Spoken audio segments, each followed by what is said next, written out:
Dengan kondisi tangan diborgol, 3 sekawan berinisial BU, DO, dan MI, warga Jalan Kapten CSC Bukit Kecil diamankan di Polrestabes Palembang. Ketiga pria ini melakukan aksi pembobolan ruko kosong di Jalan Jenderal Sudirman di dekat International Plaza. Dalam aksinya, ketiga tersangka masuk dari pintu belakang ruko dengan merusak dengan obeng dan linggis. Para pelaku mengambil barang-barang di ruko kosong tersebut. Menurut keterangan salah seorang tersangka, di ruko mereka mengambil kabel dan besi, dan barang-barang ini dijual seharga Rp150.000. Sudah itu? Ya sudah. Kau congkel pakai apa? Tidak jangkar memang terbuka.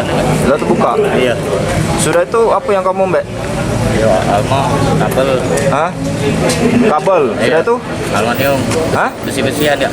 Besi-besian? Iya. Berapa banyak kamu mbak? Ada setengah karung enggak? Itu tuh kok apa yang kamu mbak? Ruko kosong Pak. Apa? Ruko kosong. Ruko kosong? Iya. Isinya? Ya isinya kabel aluminium. Oh, gudang apa itu? Bukan gudang dia cak pas toko apa?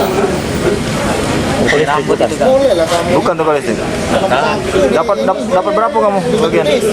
Kami itu bagian ini sih uang dapat setengah 2 enggak 1 kumpulan. Iya. Kamu jual di mana barangnya? Dari penangkapan ketiga tersangka, polisi berhasil mengamankan barang bukti, obeng, linggis, dan kabel. Ketiga tersangka diperkirakan merupakan komplotan pembobol ruko yang sering menjalankan aksinya di kota Palembang. Akan ungkap kasus kaitannya dengan kasus curat dan curas. Jadi ada 5 laporan polisi yang berhasil kita ungkap, 3 kasus pencurian dan pemberatan, dan 2 kasus curas. Untuk kasus pencurian dan pemberatan, ini yang pertama adalah laporan polisi nomor 1613. Ya. Ini ada 3 tersangka untuk TKP di Jalan Jenderal Sudirman, Palembang. Kemudian alat yang digunakan, ini barang bukti yang kita amankan, ada obeng, kemudian buatan potong, kemudian gulungan kabel, dan juga cover AC Panasonic.